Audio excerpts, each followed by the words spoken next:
இன்றைய சாய் சித்ரா சின்னத்திரை நிகழ்ச்சியில் இடம்பெறுகின்ற விருந்தினர் நடிகர் பிரஜின் பத்மநாபன். சன் தொலைக்காட்சியில் விஜயவாக தன்னுடைய திரைப்பயணத்தை தொடங்கிய பிரஜின் பத்மநாபன் கடந்த 20 ஆண்டுகளுக்கு மேலாக தொலைக்காட்சி தொடர்களிலும் திரைப்படங்களிலும் ஒரு நடிகராக தொடர்ந்து பயணித்துக் கொண்டிருக்கிறார்.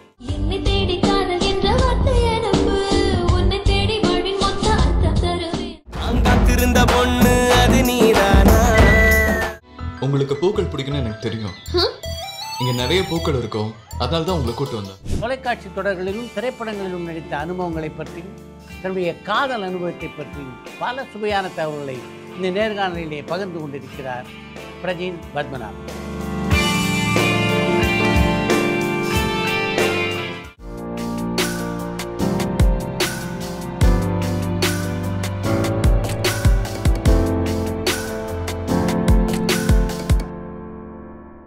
வணக்கம். வணக்கம் சார். முதல்ல நீங்கள் விஜயவாக பணியாற்றியது சினிமா உலகத்தினுடைய கதவுகளை திறக்கும் அப்படின்ட்டா? இல்லை, ஆமாம் சார். ஆக்சுவலாக சின்ன வயசுலேருந்தே படம் பண்ணணும் தான் ஆசை எனக்கு, 7th ஸ்டாண்டர்ட்லேருந்து. சரி, அதுக்கு ஒரு வழி எப்படி தேடணும்னு நான் யோசிக்கல சார். ஆக்சுவலாக ஒரு வாய்ப்பு கிடச்சி காலேஜ் படிக்கும்போது அப்படி ஆங்கராக போகும்போது சன் மியூசிக் நிறுவனத்தில் ஒரு வாய்ப்பு கிடச்சி சார். அப்படி தான் ஆங்கர் ஆனேன். அதுக்கப்புறம் டெலிவிஷன் வந்தேன். அதுக்கப்புறம் படம் பண்ணணும் தான் ஆசை.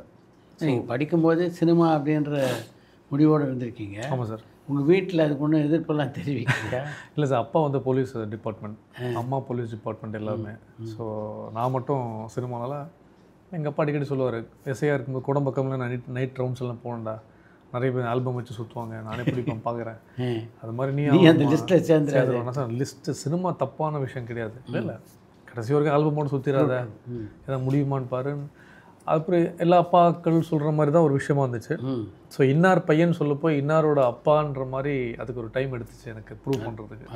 அப்போ ஒரு நம்பிக்கை வந்துச்சு. எங்கள் அம்மா பெருசாக நான் நம்பினாங்க, பையன் வந்துடுவான். எங்கள் அம்மாவுக்கு ட்ராமாலெல்லாம் இன்ட்ரெஸ்ட் வந்துச்சு. அப்போ எங்கள் அப்பா நம்பிக்கை வந்துச்சு. சன் தொலைக்காட்சியில் சேர்றதுக்கு முன்னாடி திரைப்படங்கள் நடிக்கிறதுக்கு முயற்சி பண்ணிங்களா யாராவது சந்திச்சு? இல்லை சார், அப்போ எனக்கு வந்து காலேஜ் டிஜிவேஷனாக படித்தோன்னே 2002 பாஸ்ட் அவுட் ஆனேன் சார். அதுக்கப்புறம் வந்து என்ன பண்ணணும் எது பண்ணணும்னு தெரியாமல் ஒரு ஹிந்துவோட ஆட் வந்துச்சு, விளம்பர ஆடு. அது வந்து நீங்கள் ஏதோ ஒரு ஃபோட்டோ கொடுத்தீங்கன்னா அதில் 1000 பேர் 10,000 பேரில் ஒரு ஃபோட்டோ வரும் அப்படின்னு நான் போய் சும்மா ஒரு ஃபோட்டோ கொடுத்தேன் சார். அன்றைக்கி வந்து டைம்ஸ் ஆஃப் இந்தியாவில் ஒரு பெரிய ஹிந்துவோட ஆடில் சும்மா ஒரு ஃபோட்டோ, எங்கேயோ ஒரு கனவை பார்த்து நிற்கிற மாதிரி ஒரு ஃபோட்டோ ஒன்று வந்துச்சு. ஸோ நம்ம ஃபோட்டோ இவ்வளோ பேரில் ஒரு ஃபோட்டோ வரும்போது நமக்கு ஏதோ ஒரு விஷயம் எங்கேயோ எழுதியிருக்கு நம்புகிறேன் சொல்லி ஒரு முயற்சி நான் எடுத்தேன் சார். அப்படி தான் நான் சேனலுக்குள்ளே சன் டிவிக்குள்ளே ஏறினேன். அப்போவும் ஒருத்தர் சக்சேனான்னு ஒருத்தர் இருந்தார், விபி. அவர் கரெக்டாக அன்றைக்கி நான் ஆடிஷன் பண்ணி வரும்போது அவரே வந்து எங்கிட்ட யார் தம்பின்னு கேட்டார். இல்லை சார், ஆடிஷன் பண்ண வந்தேன். என்ன சொன்னாங்க? இல்லை சார் கொடுத்துருக்கேன். அப்படியா, வாங்கன்னு சொல்லி கூட போய் எல்லாம் டக்குன்னு நடந்து அப்படியே ஃபாஸ்ட்டாக டபுள் ப்ரொமோஷன் தான் நடந்துச்சு. அது ஒரு பெரிய ப்ளஸ் சார். அங்கேருந்து தான் ஆரம்பம் எல்லாமே. எப்படி இருந்தது விஜயவா பணியாற்றிய அனுபவம்? இல்லை, விஜயவா பண்ணும்போது நான் நல்லா ஜென்ரலாகவே பேசுவேன் சார். நல்லா பேசுவேன், கண்டினியூஸாக பேசுவேன், எது கொடுத்தாலும் பேசுவேன், எந்த ப்ராடக்ட் எது நடந்தாலும் பேசிகிட்டே இருப்பேன். அது ஒரு பெரிய ப்ளஸ்ஸாக இருந்துச்சு. நமக்குள்ளே இவ்வளோ விஷயங்கள் இருக்குது, ஒருவேளை படத்துக்கு போகிற ஒரு கதவாக ஓப்பனாக இருக்கணும் நான் நினச்சி தான் அப்படி ஏறினேன். அது 2வது நாளே வந்து பயங்கர இதாக இருந்துச்சு. ஏன்னா எங்கள் அம்மா கூட்டி ரங்கநாத் ஸ்ட்ரீட் வந்து ஃபஸ்ட்டு முதல் மாதம் சம்பளம் வாங்கிட்டு உங்கள் அம்மாவுக்கு ஒரு சாரி வாங்கி கொடுக்கலான்னு ரங்கநாத் ஸ்ட்ரீட்டில் போகிறேன் சார். இப்படி போயிட்டு இருக்கும்போது ஆப்போசிட்டில் வர அத்தனை தலை மட்டுமே இப்படி திரும்பிச்சு. நமக்கே தெரியுது, என்னடா இது இப்படி பார்க்கும்போது நமக்கே ஒரு வெக்கமும் ஒரு என்னடா இவ்வளோ பேர் பார்க்குறாங்க, நம்மளை தான் பார்க்குறாங்கன்னா. அப்போ அந்த சேனலோட பவர்ஃபுல் அப்போ தான் தெரிஞ்சு சார். சன் நெட்வொர்க்கோட அதுலேருந்து நமக்கு கிடச்ச ப்ரைம் டைம். ஒரு 10 பெண்களில் ஒரே ஒரு ஆணாக இருந்தேன் நான் ஆங்கரில்.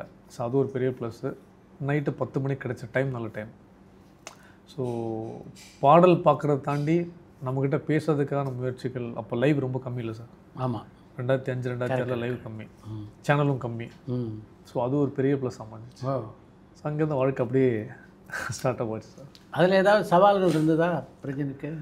சவால்கள் ஒன்றும் இல்லை சார். அதில் ஒரு சில நல்ல விஷயங்கள் நடந்துச்சு. நம்ம என்னென்னா பக்கத்து வீட்டு பையன் மாதிரி இருக்கோம், நல்லா பேசுகிறோம், நல்லா பேசுகிறாரு, இவர்கிட்ட பேசுவோம், பழகுவோம், நிறைய பேர் பழகுனாங்க. ஸோ நல்லா ட்ரெஸ் பண்ண ஆரம்பிச்சிங்க. ஸோ நல்லா ஃபிட்டாக இருக்கான், நல்ல ட்ரெஸ்ஸு. ஸோ இந்த டிஷர்ட் எங்கே எடுத்தீங்க? என்ன மூலமாக நான் வாங்கி போடுற ட்ரெஸ் இடத்துக்கும் நான் நிறைய வியாபாரங்கள் நான் பண்ணி கொடுத்தேன். ஸோ அது எனக்கும் ப்ளஸ்ஸாக இருந்துச்சு, அவங்களுக்கும் ப்ளஸ்ஸாக இருந்துச்சு. ஸோ சவால்களாக ஒன்றும் இல்லை சார். நான் எப்போவுமே ஸ்போர்ட்டிவ் எடுக்கிற ஆள் தான். கோவப்படுறதோ டென்ஷனாக வருதோ வாழ்க்கை எப்படி ஆச்சுன்ற அப்படி ஒரு பதட்டமான ஒரு ஆள் கிடையாது. எப்பவும் ஒரு ஜாலியான ஆகலாம். உங்களுடைய மனைவியை பெற்று தந்ததே இந்த விஜய் பணி தான். ஆமாம் சார். இல்லையா? உங்கள் மனைவியை தாண்டி அந்த காலகட்டத்தில் உங்களை பல பேர் காதலிச்சிருக்க வாய்ப்பு இருக்குது. அந்த அனுபவம் எப்படி இருக்கு? இல்லை சார், நிறைய பேர் லெட்டர்லாம் வரும் சார், நிறைய லெட்டர்ஸ் வருவாங்க. அந்த காலத்தில் இவ்வளோ ரத்தத்தில் எழுதி லெட்டர்லாம் பழைய காலம் தான் சார். இந்த பிளட்டில் போட்டு எழுதுறதும் அப்படி நினைப்பேன், இதெல்லாம் சும்மா பிளட்டு தான் நான் சொல்கிறேன் அப்படின்னு. ஆனால் அந்த விஜேவோட பவர்ஃபுல் தான் சார், அந்த அந்த நெட்ஒர்க்கோட விஷயம் தான். நிறைய பேர் அப்போல்லாம் கல்யாணம் ஆகலை, ஒருவேளை கல்யாணம் ஆகாத ஆண்களுக்கு இதுதான் ஃபெமிலியராக இருந்தால் இதான் நடக்கும் போல இருக்குது. நிறைய பேர் மதுரையிலேருந்து எனக்கு வந்து ஒரு கால் ஊனமுற்ற ஒரு ஃபேன் ஒரு பார்க்க வந்தாங்க. அதுதான் ரொம்ப ரொம்ப உருக்கமான ஒரு விஷயம். பார்க்க வந்து நைட் அவங்க அண்ணன் கூட வந்தாங்க. வந்துட்டு ரொம்ப பிடிச்சி போய் ஒரு கோல்ட் செயின் உங்களுக்கு ப்ரெசென்ட் பண்ண சொன்னேன். நான் சொன்னேன், தவறாக எடுத்துக்காதீங்க, நீங்கள் நான் பார்க்க வந்ததே எனக்கு பெரிய கிஃப்ட்டுமா, இது மாதிரி பொருள் கொடுத்து என்னை ரொம்ப அவே பண்ணி வச்சிடாதீங்க. அருமை. ஒரு ஃபோட்டோ எடுத்துக்கிறேன், இல்லை நான் உங்களை பார்க்க வரேன், நீங்கள் பார்க்க வந்ததே எனக்கு ரொம்ப சந்தோஷம், இது நீங்கள் எனக்கு வாங்கி தந்தாவே இருக்கட்டும், நான் உங்களுக்கு ஒரு சிஸ்டராக கொடுக்குறேன், இது நீங்களே வச்சுக்கோங்க, இது கொடுத்து எனக்கு கஷ்டப்படுத்துறாதீங்க அப்படின்னு சொல்லி ரொம்ப அது மாதிரி ரொம்ப சந்தோஷமாக இருந்துச்சு. அது மாதிரி வந்து நிறைய பேர் லெட்டர் போடுவாங்க. அப்புறம் வந்து நான் இருந்த போலீஸ் குவார்ட்டர்ஸ் பக்கத்தில் 2 விமன்ஸ் ஹாஸ்டல் இருக்குது சார். அதை தாண்டி தான் நான் போய் ஆகணும். அருமை. அப்போ நான் பல்சர் பைக் வச்சுருப்பேன் சார், டபுள் டிஃபெல்லாம் போட்டுட்டு. அதில் ஒரு 3 மாடி இருக்கும். இப்படி தாண்டி அந்த கார்னர் வந்து இப்படி கை காட்டுறது, ரிட்டன் ரொம்ப கை காட்டுறது. அங்கேருந்து நான் ப்ரோக்ராம் முடிச்சதுமா தலை மட்டும் வெளியேட்டி பார்ப்பாங்க, வெளியே போவாங்க. அப்போ தான் தெரிஞ்சிச்சு, ஓகே இதுதான் இப்படி தான் இருப்பாங்களோ எல்லாமே. ஸோ இப்படி போவாங்க. அப்புறம் வந்து கிட்டத்தட்ட 1 மாதம் வந்து ஒரு பைக்கில் எனக்கு ஒரு பொண்ணு ஒரு பையனை ஃபாலோ பண்ணாங்க சார். நான் ப்ரோக்ராம் முடிச்சு நைட்டு 11 மணிக்கு வெளியே வரும் சார். எதுக்கு என்ன ஃபாலோ பண்ணுறாங்கன்னு எனக்கு ஒரு 2 வாரம் கழிச்சு எனக்கு தெரிஞ்சிச்சு. என்னடா ஃபாலோ பண்ணுறாங்க, சரி இது மாதிரி திருட்டல் நடக்குது, ஒரு இதுவாக இருக்குமா, ஸ்கெட்சாக இருக்குமா, நம்மளை யாருன்னா ஸ்கெட்செல்லாம் போட போகிறான். இப்படி இப்போ கரெக்டாக வீடு வருவோம், போலீஸ் குவார்ட்டர்ஸ் சார், அது உள்ள யாரும் வரமாட்டாங்க. திரும்பி பார்த்தா அப்படியே ஓடுவாங்க. உடனே நிப்பாட்டி பைக்கை நிப்பாட்டி ஹெல்மெட் அவுத்துட்டேன்.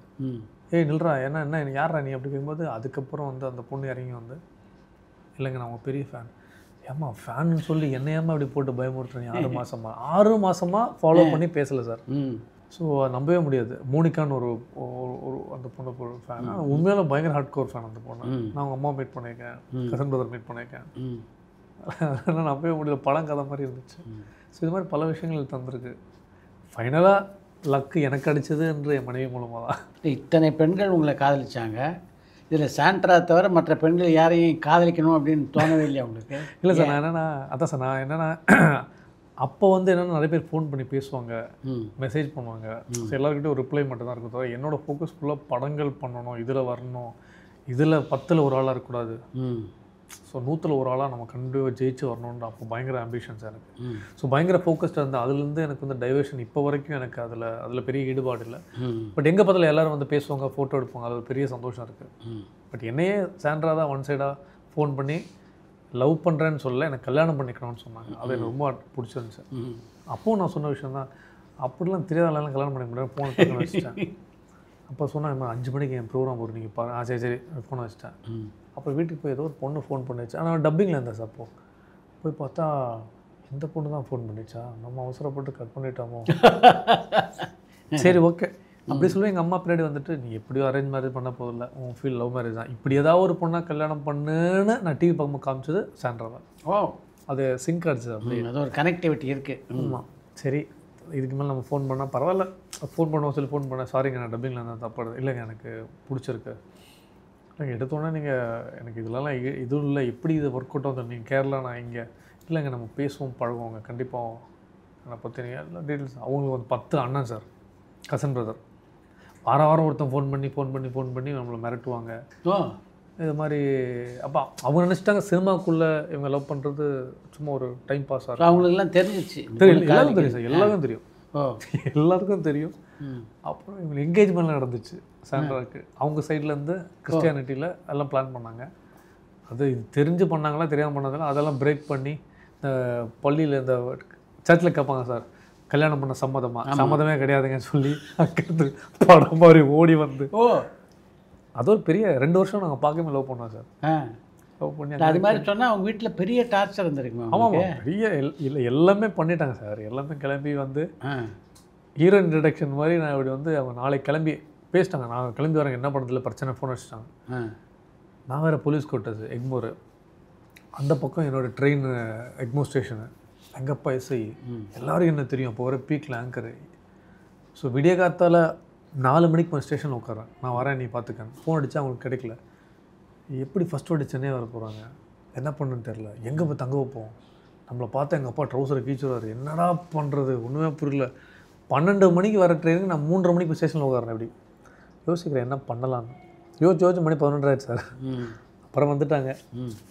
அதுக்கு முன்னாடி சந்திச்சிருக்கீங்களா இல்லை அதான் முதல் சந்திப்பா? அதுக்கு முன்னாடி ஒரு வாட்டி என்னை பார்க்க வந்தாங்க சார். 2 வருஷத்தில் ஒரே ஒரு வாட்டி தான் என்னை பார்க்க வந்தாங்க. ஃபஸ்ட் வாட்டி மெரினா பீச். எப்படி இருந்தது அந்த சந்திப்பு தினம்?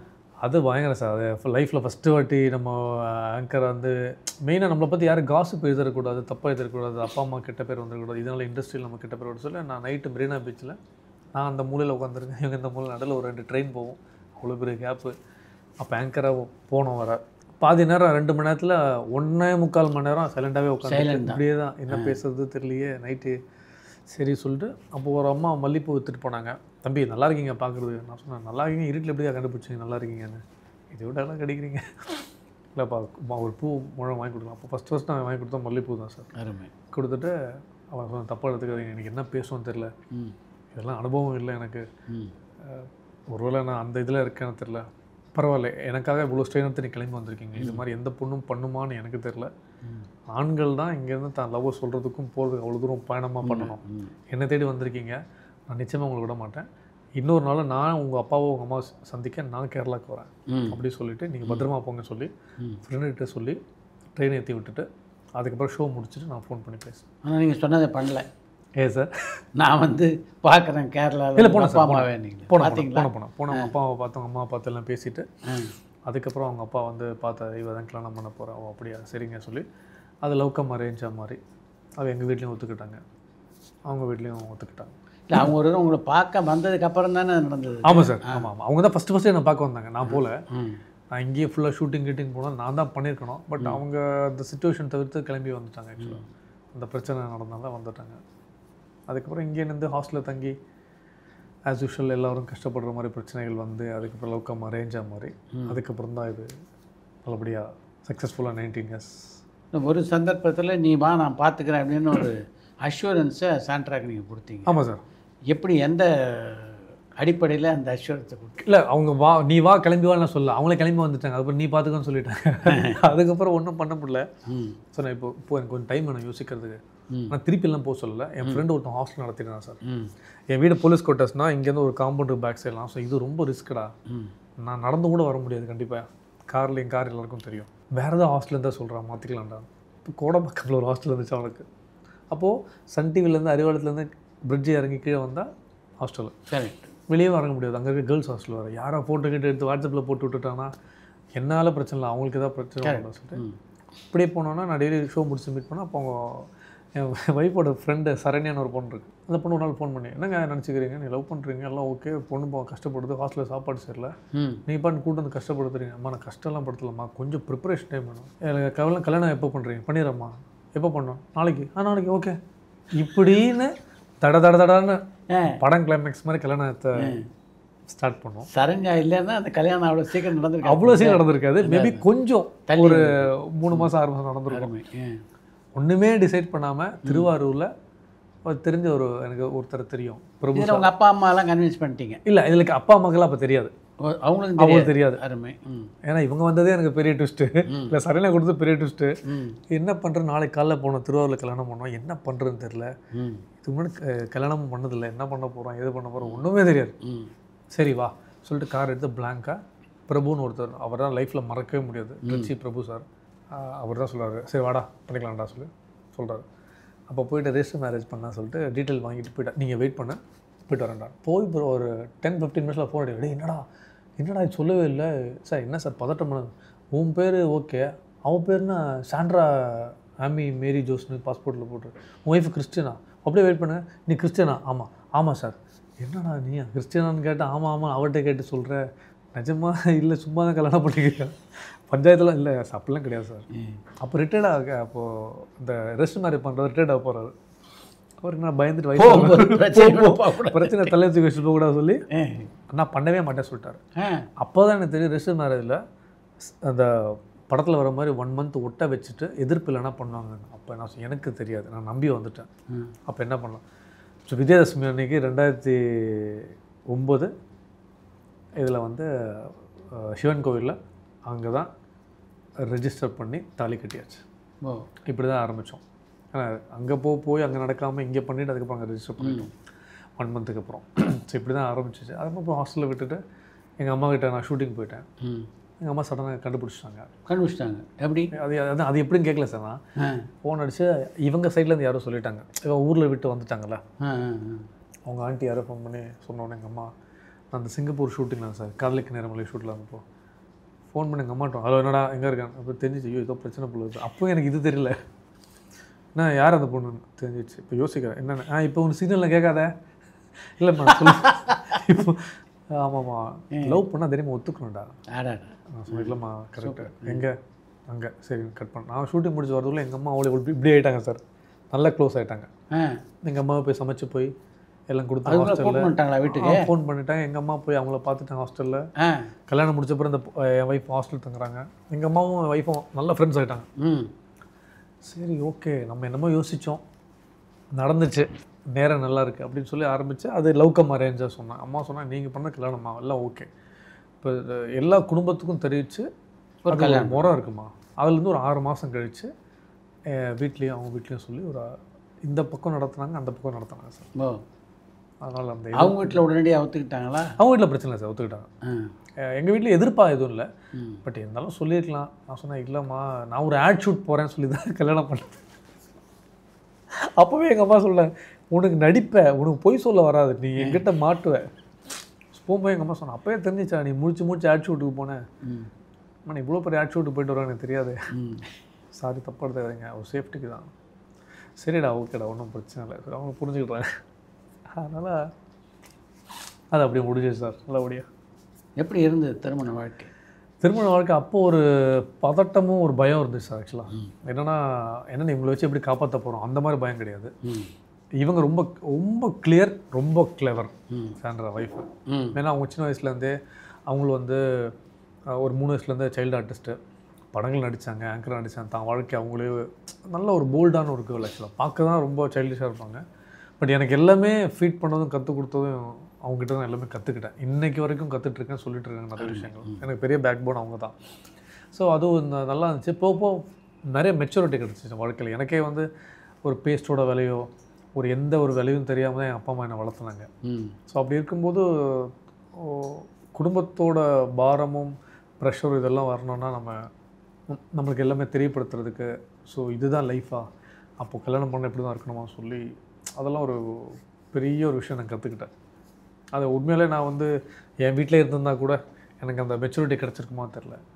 ஸோ அது எல்லாமே கற்றுக்கிட்டது அவங்ககிட்ட இருந்தாங்க. கண்டிப்பாக அவங்கக்கிட்ட இருக்க பெரிய ப்ளஸ் பாயிண்ட் அப்படின்னா அதை சொல்லுங்கள். பெரிய ப்ளஸ் பாயிண்ட்னா அவ்வளோ சீக்கிரம் வந்து சோர்ந்து போக மாட்டாங்க. கண்டிப்பாக எவ்வளோ அடித்தாலும் தாங்கிறதுன்னு சொல்கிற ஒரு பெரிய டைலாக் வந்து அவங்களுக்கு தான் செட் ஆகும்.